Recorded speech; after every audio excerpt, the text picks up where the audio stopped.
Hi y'all, this is Kathy Rucat Smith with Palmetto Coastal Homes in Myrtle Beach, South Carolina, and welcome to this week's edition of Thursday Tidbits. So today we're going to be talking about the coronavirus and how that is still affecting some closings and some showings here in South Carolina. So some things in showing properties and looking at properties that you may see. Sellers may be asking you to limit the number of people coming into their homes. So instead of bringing your whole family to come and take a look at a property, or even some of your friends, they may just say the folks that are going to be buying the house and living there, that's the only folks they want coming to take a look. Some sellers are not even allowing folks to come in their house, where they're just doing virtual tours, and we can do that in several different ways and work around it as best as possible. Some sellers are also either requiring folks to wear masks or booties, or maybe take off your shoes or wear gloves. Limit your touching things, opening up drawers, flipping off light switches, turning things on and off. Those are just some things you may see when you're looking at a property.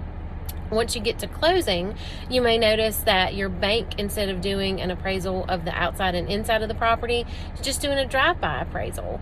And that way it limits the appraiser having to go into the home.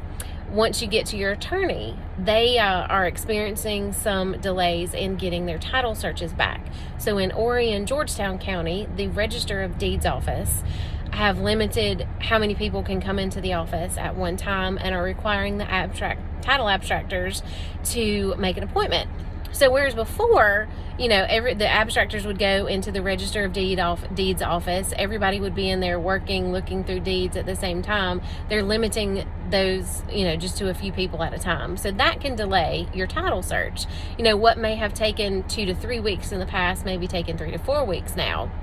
So that's something that we've been trying to account for when setting up a contract and closing. So instead of maybe a 30-day closing, you have a 45-day closing. Now, once you get to the closing table, instead of bringing your kids there, some friends, other family members, your attorneys may be limiting who can be at the closing office to just the folks that are signing the paperwork. Sometimes they don't even want the real estate agents there. Just gives them one more way to keep people from coming in and out of the office if it's not necessary. So people are still buying and selling houses in Myrtle Beach and in Horry and Georgetown County. Our market's very strong right now. We're just having to have some more restrictions put in place and work around those. So if you have any questions about how the real estate market has been affected down here by the coronavirus, just either give me a call, 843-267-2710, or you can comment below. Talk to you later.